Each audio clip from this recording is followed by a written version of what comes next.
اسلام جو ہے وہ حکومت کو اللہ کے تابع اور اس کے فرامین کے تابع رکھنا چاہتا ہے. اسلام میں مقصد حکومت حاصل کرنا نہیں ہوتا. اور اسلامی حکومتیں جو ہیں وہ غیر اسلامی حکومتوں سے ممتاز ہی اسی بنیاد کے اوپر ہے کہ وہ اللہ کے احکامات کی پیروی کرتے ہیں. ہم لوگ جو ہے وہ کسی بھی مسلمان حکمران کی حکومت کو اسلامی حکومت سمجھ لیتے ہیں. اس اعتبار سے تو ماشاءاللہ ہماری اتنی حکومتیں رہی ہیں, پوری دنیا زیر زبر کی ہے ہم نے. لیکن اس طرح کے حکمرانوں کو ہم اس اعتبار سے نہیں دیکھ سکتے کہ یہ کوئی اسلامی حکومتیں ہیں. ہم ان کو بڑے بڑے لیڈرز کے طور پہ بھی اپنے حکمرانوں کو جنگجو قسم کے لیڈرز کو پیش کرتے ہیں. جس طرح آج کل آپ دیکھ رہے ہیں کہ پوری پاکستانی قوم کو جو ہے وہ ایک ڈرامے کے پیچھے ہماری حکومت نے لگا دیا ہے. ارطغرل ڈرامہ جو ٹرکی کا ڈب کیا ہے, وہ پی ٹی وی جس کے سبسکرائبرز جو ہے بمشکل 400-500 کے سے اوپر نہیں جاتے تھے, 1 ملین تک بھی کبھی نہیں پہنچے. اس ڈرامے کی وجہ سے انہوں نے نیا چینل بنایا اور 4 ملین سے زیادہ ہو چکے ہیں سبسکرائبر. تو اور پوری قوم جو ہے وہ اب یہ ڈرامہ دیکھ رہی ہے. اور اب انہوں نے جو نیا شیڈیول اس کا دیا ہے نا, اس شیڈیول کے اندر تو یہ ڈرامہ جتنی اس کی قسطیں ہیں نا, سیزن 1, 2, 3, اور وہ کہہ رہے ہیں کہ ہفتے میں 3 دن اس کی ایک ساتھ لگا کریں گی, فرائیڈے کو اور اس کے بعد سیچرڈے کو, سنڈے کو. یہ تو 3 سال تک, یعنی یہ حکومت ختم ہونے تک انشاءاللہ آپ جو ہے نا جنہوں کہتے ہیں آرے لگے رہو گے تسی. ٹھیک ہے, تو آپ بس اب کوئی پرابلم ہو تو کوئی مسئلہ نہیں, آپ ارطغرل ڈرامہ دیکھیں, آپ کے پرابلم ختم ہو جائیں گے. یعنی دنیا کا سب سے بڑا مسئلہ یہ بنا دیا ہوا ہے. حالانکہ یہ جو اس قسم کے مسلمان جنگجو, ہم ان کے اخلاص میں کوئی شک نہیں کرتے, تاریخ اسلام بھری پڑی ہے ایسے لوگوں سے. لیکن اگر آپ یہ فورس ہی کریں گے, ان کو رول ماڈل کے طور پہ پیش کریں گے کہ کوئی یہ اسلامی حکومتیں بنا کے گئے ہیں, تو ایسا نہیں تھا.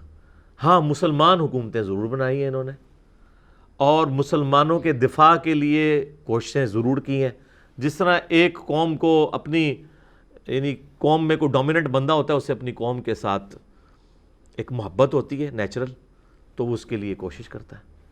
لیکن اسلامی حکومتیں نہیں تھیں ان لوگوں کی. نہ سلطنت عثمانیہ کی حکومت اسلامی تھی, اگرچہ انہوں نے بڑے بڑے کارنامے کیے ہیں, لیکن اگر آپ ان کے آفیشل جو آئین انہوں نے بنائے ہوئے ہیں, سلطان محمد فاتح کو آپ دیکھیں, یہ 7واں سلطان تھا سلطنت عثمانیہ کا, جس نے وہ قسطنطینیہ فتح کیا. اردو میں ہم قسطنطنیہ بول دیتے ہیں,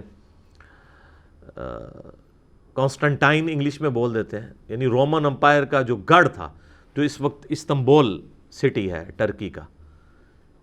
یعنی آپ دیکھ لیں کہ نبی الاسلام کی وفات کے بعد آلموسٹ 800 سال تک کوئی اسے فتح نہیں کر سکا, اور اس کی عمر صرف 25 سال تھی اس نے فتح کیا. جب 25 سال کیا عمر ہوتی ہے, بمشکل 25 سال.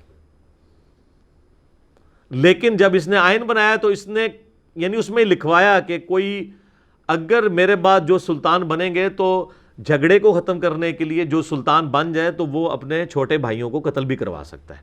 اور یہ آفیشلی آئین کا حصہ قرار دے دیا گیا, تاکہ جو ایک بڑا قتل و غارت ہونا ہے کہ ایک چھوٹا بھائی لادہ فوج بنا لے گا, اس سے چھوٹا لادہ بنا لے گا, تو بہتر یہ ہے کہ جو بھی سلطان بنے نا, پہلے ہی تخت نشین ہو کے نا وہ جو جن کے اندر جراثیم موجود ہے نا ان کو ختم کروا دے, اور یہ آئین کا حصہ بنوا دیا. ایک طرف اتنا بڑا کارنامہ, اور دوسری طرف حکمرانی والا جو انداز ہے وہ اسی طریقے سے. لہٰذا یہ جو فتوحات کو پیش کرنا, یا یہ کہنا کہ جی ایک چھوٹا سا کائی قبیلہ جو ہے وہ اٹھ کے تو وہ تینوں بر اعظموں کے اوپر چھا گیا, یعنی پہلے ارطغرل, اس کا پھر بیٹا عثمان, جس کے نام کے اوپر وہ سلطنت عثمانیہ, یا چونکہ وہ عربی کو جب ہم اردو میں لکھتے ہیں نا تو عثمان لکھا جاتا ہے نا تو TH کے ساتھ, تو وہ اوٹمان اور اوٹومانم امپائر اس طریقے سے وہ بن گئی, گریٹ اوٹومانم امپائر. حالانکہ وہ سلطنت عثمانیہ ہے, تو اس کو انگلش میں وہ اس طریقے سے پروناؤنس کر دیتے ہیں. تو اگر اسی طریقے سے امپائرز کو ہی آپ نے دلیل بنانا ہے تو سر تاریخ انسانی کے اندر سب سے بڑی جو امپائر تھی نا وہ برٹش امپائر تھی. انسانیت کی تاریخ میں اتنی بڑی کبھی کوئی امپائر نہیں رہی ہے, نہ صحابہ کرام کی, نہ تابعین کی, نہ تبع تابعین کی. ان کو بھی اتنی بڑی حکومت نہیں ملی جتنی بڑی حکومت انسانی تاریخ میں، یا نبی علیہ السلام سے پہلے بھی رومن اور پرشین امپائرز بھی اتنی بڑی امپائرز نہیں تھیں. انسانی تاریخ میں سب سے بڑی جو امپائر ہے نا وہ برٹش امپائر ہے، جہاں پہ سورج ہی غروب نہیں ہوتا تھا. آسٹریلیا پورا ان کے پاس،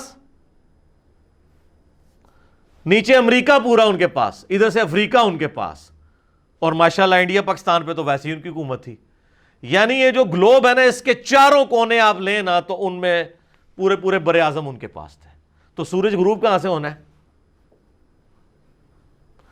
پاکستان، انڈیا، بنگلہ دیش کے ایگزیکٹ نیچے امریکہ ہے، اور آپ ادھر آ جائیں 90 ڈگری کے اوپر تو آسٹریلیا ہے، ادھر چلے جائیں تو افریقہ ہے. تو کیا آپ کہیں گے کہ ان کے ساتھ کوئی غیبی تائید تھی اللہ تعالیٰ کی؟ یہ تو اللہ تعالیٰ قرآن پاک میں فرماتے ہیں حکومتیں ہم لوگوں کے درمیان بدلتے رہتے ہیں. فرعون کے بارے میں قرآن پاک میں جگہ جگہ ہے تو اللہ تعالیٰ اس کو اپنی طرف منسوب کرتا ہے کہ ہم نے اسے حکومت دی تھی. اس کا یہ مطلب نہیں کہ اللہ کی تائید تھی اس کی حکومت کو، مراد یہ ہے کہ وَتُعِزُّ مَن تَشَاءُ وَتُذِلُّ مَن تَشَاءُ، آزمائش کے لیے، کسی کو دے کے آزماتا ہے، کسی سے لے کے آزماتا ہے. اور سر برٹش امپائر تو پھر بھی سکیٹرڈ فارم کے اندر تھی نا، بیچ میں دوسری حکومتیں بھی تھی. رقبے کے اعتبار سے اس سے چھوٹی امپائر، لیکن انسانی تاریخ میں سب سے بڑی کانٹیگوس امپائر، متصل، کہ ایک طرف سے شروع ہوتی ہے اور دوسری طرف پہنچ جائے اور کوئی ملک نہ چھوڑا ہو، وہ تاتاریوں کی، منگولوں کی حکومت ہے. چائنا سے شروع ہوئے ہیں جناب وہ، اور جا کے مصر تک پہنچ گئے ہیں. ایسے انہوں نے 100 سال کے اندر پوری دنیا کو اس طرح چاٹ لیا ہے کہ میں یقین سے کہتا ہوں کہ اس زمانے کے لوگ سمجھتے ہوں گے کہ یہ یاجوج ماجوج ہیں. کوئی شے نہیں چھوڑی. اور ان کے دور کے اندر مسلمانوں کے پاس ایک ملک کیا، ایک چپے کی حکومت بھی باقی نہیں رہی تھی، سوائے وہ مصر اور شام والا معاملہ. وہاں پہ بھی ہلاکو خان پہنچ گیا تھا، بس این اس ٹائم کے اوپر جو ہے نا ان کا پیچھے سے خان مر گیا تو وہ 3.5 لاکھ کی فوج لے کے واپس آ گیا اور 40,000 کا لشکر وہاں اس نے چھوڑ دیا. اور وہاں پہ جو مسلمانوں کا حکمران تھا سلطان رکن الدین بیبرس، اس نے ایک فیصلہ کن مارکا جو ہے نا وہ جیت لیا، اور وہ پہلی شکست تھی منگولوں کی. ورنہ یہ آلموسٹ 150 سال تک ان بیٹن رہے ہیں یہ لوگ. اور اتنے جنگجو، اتنے ان کے منہ ہوتے تھے، 4 گھوڑوں کے اوپر چڑھ جاتے تھے. ایک گھوڑا تھک گیا تو گھوڑے کو ادھر ہی پھینکا، دوسرے پہ چڑھ گئے. 200 میل کا سفر وہ کرتے تھے اور تھکتے نہیں تھے. ان کی عورتیں بھی جنگجو تھی. اور حالت یہ تھی کہ کسی اگر ملک میں داخل ہوتے تھے نا تو ملک پہ قبضہ صرف نہیں کرتے تھے، وہاں کوئی بھی زندہ نہیں رہنے دیتے تھے بندہ. ایک دن میں انہوں نے لاکھوں لوگ قتل کیے ہیں. یہ سقوط بغداد جب ہوئی ہے 1258 عیسوی کے اندر، سر لاکھوں بندہ، عورتیں، بچے، مرد ایک دن کے اندر انہوں نے قتل کیے ہیں. بغداد کی لائبریری تو الٹ دی، جو آج تک ہم پھر واپس نہیں مین سٹریم میں آ سکے سائنٹیفک فیلڈ کے اندر. وہ تو کیا ہی کیا ہے، جو لوگوں کو قتل انہوں نے کیا ہے ایک دن کے اندر. اور مسلمانوں کے حکمران جن کو آپ اس وقت کہتے ہیں جی سلطنت عباسیہ کے خلیفۃ المسلمین، وہ عورتوں کے درمیان بیٹھے ہوئے رقص دیکھ رہے تھے اور شراب کی حالت میں بیٹھے ہوئے تھے. اور وہ تاتاری جو ہے ان کے بارڈر پہ آ پہنچے تو یہ اپنا اتنا زیادہ سونا اکٹھا کر کے لے گیا کہ میں ان کو مال دے کے جان چھڑا دوں گا. ان کا ہم نے مال کیا کرنا ہے، ہم تم لوگوں کو نہیں رہنے دیں گے، تو تمہارا مال تو ویسے ہی ہمارا ہے. اور واقعی یہ عذاب الہی مسلمانوں کے اوپر نازل ہوا منگولوں کی شکل میں. اور مسلمان کیا، کوئی بھی نہیں بچا ان سے، کوئی جگہ نہیں انہوں نے چھوڑی. لیکن پھر ظاہر ہے بریک آ کے لگ گئی ان کو مصر سے، پھر آہستہ آہستہ ان کے اندر آپس میں پھوٹ پڑی اور معاملات. لیکن اتنی بڑی متصل حکومت انسانی تاریخ نے نہ برٹش نے دیکھی ہے، نہ رومنز نے، نہ پرشینز نے، نہ مسلمانوں نے، جو منگولوں نے دیکھی ہے. کہ پوری سمجھ لیں جو مین آپ کا یہ ہے نا ایشیا، ساؤتھ ایشیا اور یہ مڈل ایسٹ سے لے کے افریقہ کے بھی کارنر تک، ادھر سے یورپ تک، مکمل طور پہ کوئی ایک چپا بھی نہیں جو انہوں نے چھوڑا ہو. لیکن حالت ان کی یہ تھی جو ہم سورۃ البقرہ میں آیت نمبر 205 میں پڑھ چکے ہیں کہ وَإِذَا تَوَلَّا سَعَىٰ فِي الْأَرْضِ لِيُفْسِدَ فِيهَا وَيُهْلِكَ الْحَرْثَ وَالنَّسْلَ وَاللَّهُ لَا يُحِبُّ الْفَسَادَ. ایٹیچیوڈ یہ تھا، قتل کر دیتے تھے. اس لیے آپ دیکھیں کہ اتنی بڑی حکومتیں مسلمانوں سے بڑی حکومتیں ان لوگوں نے اویل کی، چنگیز خان نے اور اس کی اولاد نے، لیکن آج ان کا کوئی فالوور نہیں دنیا کے اندر۔ ہاں صرف آپ ایک ہسٹری کے طور پہ پڑھ لیں، آپ یوٹیوب پہ جا کے لکھیں سیکرٹ ہسٹری آف منگولز، تو آپ کو پتہ چلے گا کہ اس طرح ایک جھونپڑی میں رہنے والا شخص پوری دنیا اس نے فتح کر لی۔ سکندر اعظم تو اس کے مقابلے میں چوزا بھی نہیں تھا، جتنی بڑی اس نے سلطنت فتح کی چنگیز خان نے، لیکن اثرات کوئی نہیں چھوڑے۔ لیکن دیکھیں مسلمانوں کے پاس ایک چپا بھی زمین نہیں رہی تھی، آج دیکھ لیں پھر دوبارہ 57-58 ملک ہیں مسلمانوں کے پاس۔ لیکن یہ نہیں ہوا کہ اسلامک ریولوشن ختم ہو گئی ہو۔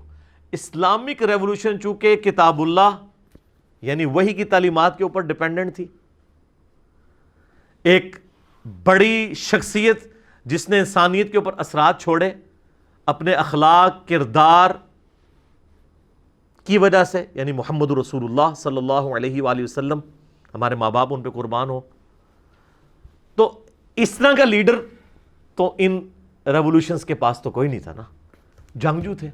اور یہی چیز آپ علیہ السلام کو اور باقی جنگجوؤں کو اس میں فرق کرتی ہے کہ نبی علیہ السلام نے انسانیت پہ اثرات چھوڑے ہیں۔ اس لیے ہم کہتے ہیں کہ انقلاب وہ ہے جو نبی علیہ السلام نے برپا کیا ہے۔ آج دنیا کی ہر گلی میں آپ کو انقلاب نظر آتا ہے۔ آپ کے سارے حکمران آ کے ادھر آپ یہود و نصارہ بٹھا دیں، یہ سارے ملک یہود و نصارہ کو دے دیں، پھر بھی گلی گلی نمازیں ہوں گی، لوگ اللہ کو یاد کریں گے، لوگ قرآن پڑھیں گے۔ یہ ہے انقلاب، جو حکومتوں کے اوپر یا یہ ارطغرل ڈرامے کے اوپر ڈیپینڈنٹ نہیں ہوتے کہ اس طرح کرنے سے حکومت حاصل کر کے کہ آپ کو ریولوشن لے آئیں گے۔ ورنہ اگر حکومتوں سے ریولوشن آتی ہوتی تو منگولوں کی دنیا میں باقیات کیوں نہیں موجود ہیں کہ لاکھوں لوگ ان کے بھی فالوور ہوں؟ کوئی نہیں۔ برٹش بھی دیکھیں کدھر سورج ہی غروب نہیں ہوتا تھا، آج جناب پاکستان کے ایک صوبے جتنی جگہ ہے ان کے پاس، کیوں جی اتنی ہے نا، کیا حالت رہ گئی ان کی۔ لیکن انقلاب ہوا جو نبی علیہ السلام نے برپا کیا۔ اس چیز کو ایمفسائز کرنا چاہیے۔ یہ یعنی یہ تلوار کے زور کے اوپر یہ کہنا کہ جی وہ اتنی فتوحات کر لیں، تو یہ تو بھائی میرے یہ تو فتوحات کچھ بھی نہیں ہے جو ٹرکس نے کی ہیں، جو منگولوں نے کی ہوئی ہیں، اگر یہی کرائٹیریا بنا لیا جائے۔ اور یہاں پہ دیکھ لیں جب ہم لوگوں کو کہا کرتے تھے نا یار یہ جو عمر سیریز بنی ہے سیدنا عمر کے اوپر، تو یہ دیکھیں آپ عرب والوں نے جو قطر والوں نے بنائی ہے، اہل سنت نے، یوسف القرضاوی حفظہ اللہ تعالیٰ، آلموسٹ 90 ایئرز ان کی ایج ہے، وہ اس کے کنسلٹنٹ ہیں، اور ان کے شاگرد دنیا میں سب سے بڑے اسلامک ہسٹورین ڈاکٹر علی سلابی وہ اس کے کنسلٹنٹ ہیں۔ یہ وہ علماء ہیں کہ جن کے پائے کا کوئی عالم نہیں ہے دنیا میں، حدیث میں، تاریخ میں، قرآن کی تفسیر میں، یہ بڑے لوگ ہیں۔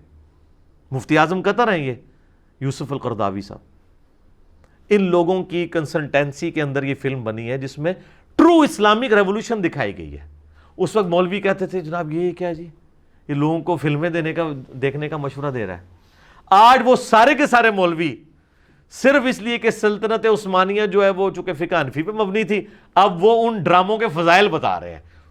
آپ دیکھ لیں بریلویوں کے، دیوبندیوں میں نام نہیں لیتا، سارے مفتی سامنے آ گئے، اور وہ لوگوں کو ارطغرل ڈرامے کے فضائل و برکات بتا رہے ہیں کہ جی اس سے تو بڑا جناب وہ جو ہے دنیا پریشان ہے اس کی وجہ سے، یہ کیا ہو گیا۔ سر دنیا کو کوئی فرق نہیں پڑتا۔ جس طرح آپ لوگوں کو پتہ ہی نہیں چلا کہ سوشل میڈیا کے ذریعے ہم آپ لوگوں کے گھروں کے اندر داخل ہو گئے ہیں اس دعوت حق کو لے کے، نبی صلی اللہ علیہ وآلہ وسلم کی۔ آج آپ سب چیخ رہے ہیں لیکن آپ سے بات نکل چکی ہے۔ ہمارے پاس کوئی مسجد نہیں، کوئی مدرسہ نہیں، ٹھیک ہے، کوئی اسٹوڈنٹ نہیں اس طرح کے جو لانچ کر دیں۔ آپ کے ایک ایک فرقے کے 40-50 ہزار مدارس ہیں، لاکھوں میں علماء ہیں اور ملینز میں اسٹوڈنٹس ہیں، وہ سارے ہماری ویڈیوز دیکھ رہے ہیں، اکثریت ان میں سے۔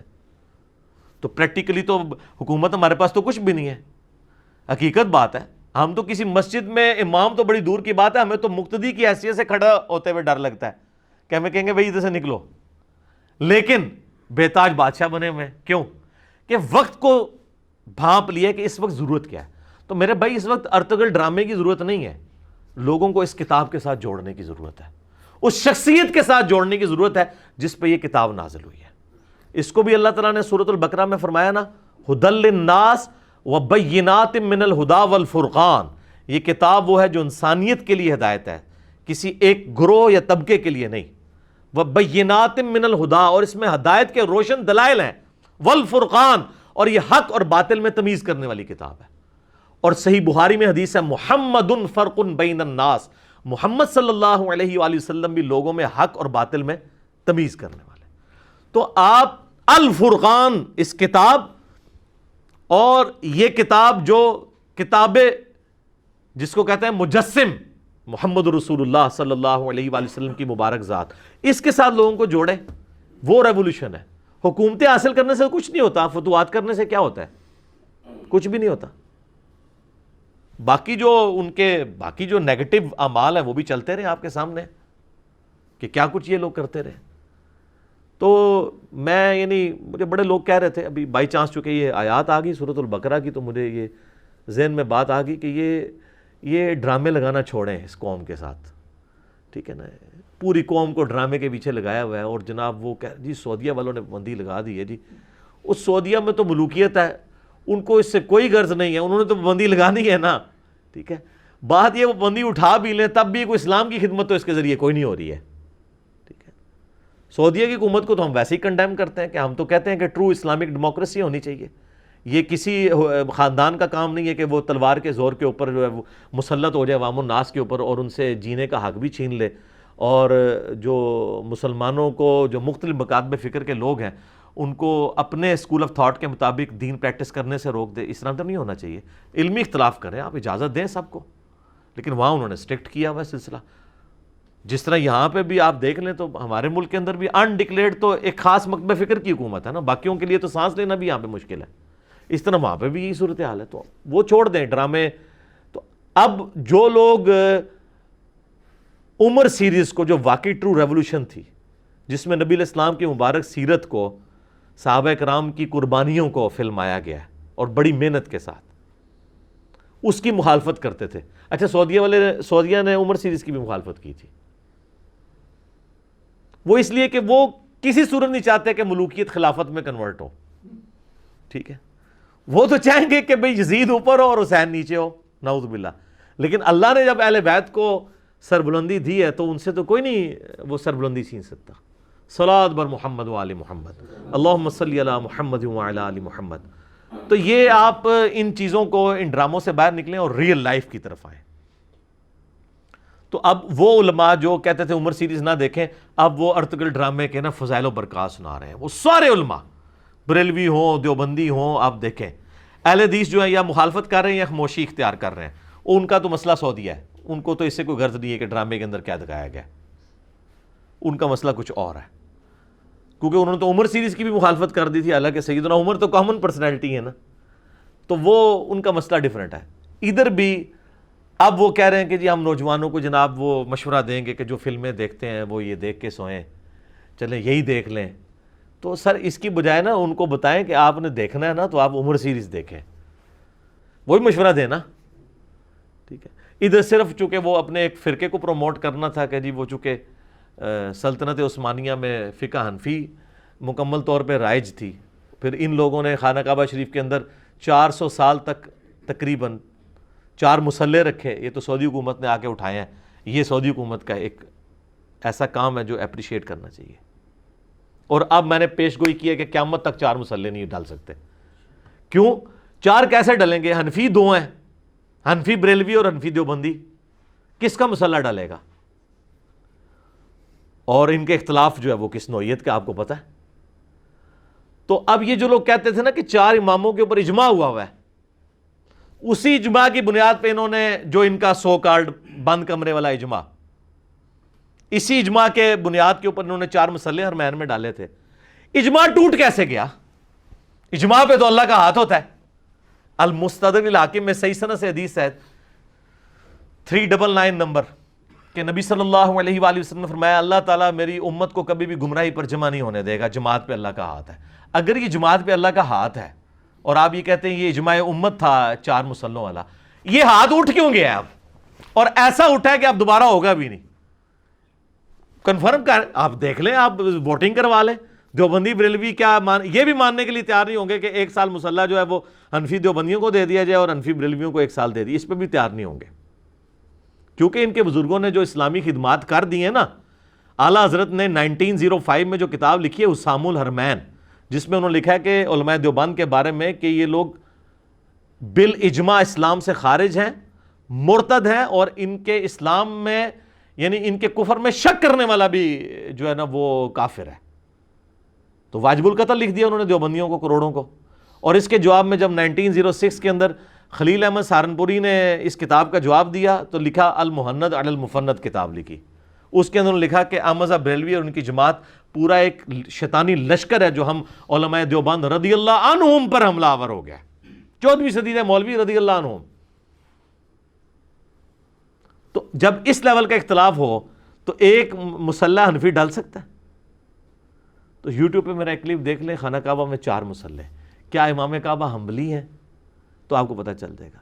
اب یہ منہ چھپاتے پھرتے ہیں، کہتے نہیں وہ بس وہ حکمت کے تحت اٹھا دیے. حکمت کون سی؟ اجماع کہاں سے ٹوٹ گیا آپ کا؟ تو اس کا مطلب وہ اجماع نہیں تھا. اجماع نہیں ٹوٹا کرتا، اجماع اور نہ اجماع بدلا کرتا ہے. اجتہاد بدل سکتا ہے، اجماع نہیں بدلتا.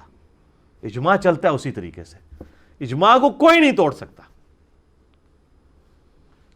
تو بات کہاں سے کہاں نکل گئی، میں نے بائی چانس اس کے اوپر ڈسکشن کر دی ہے، کیونکہ کئی لوگ ہم سے رابطہ بھی کر رہے تھے جی اس ڈرامے کے اوپر کیا ریکارڈ کروائیں جی، کچھ کراؤ جی ڈرامہ لایا تواڈے نال، چھوڑ دیو اللہ دے بندے، اس ڈرامے نو چھوڑو، تسی کتاب و سنت کی تعلیمات کی طرف آئیں اور نبی صلی اللہ علیہ وآلہ وسلم کی مبارک ذات کے ساتھ لوگوں کو جوڑیں. ٹھیک ہو گیا جی؟ اللہ تعالیٰ سے دعا ہے جو حق بات میں نے کہی اللہ تعالیٰ ہمارے دلوں میں راسخ فرمائے. اگر جس بات میں میرے منہ سے کوئی غلط بات نکل گئی تو اللہ تعالیٰ ہمارے دلوں سے معاف کر دے. ہمیں کتاب و سنت کی تعلیمات پر عمل کر کے دوسرے بھائیوں تک پہنچانے کی توفیق عطا فرمائے. سبحانک اللہم و بحمدک، اشہد ان لا الہ الا انت، استغفرک و اتوب الیک، وما علینا الا البلاغ المبین. جزاکم اللہ خیرا.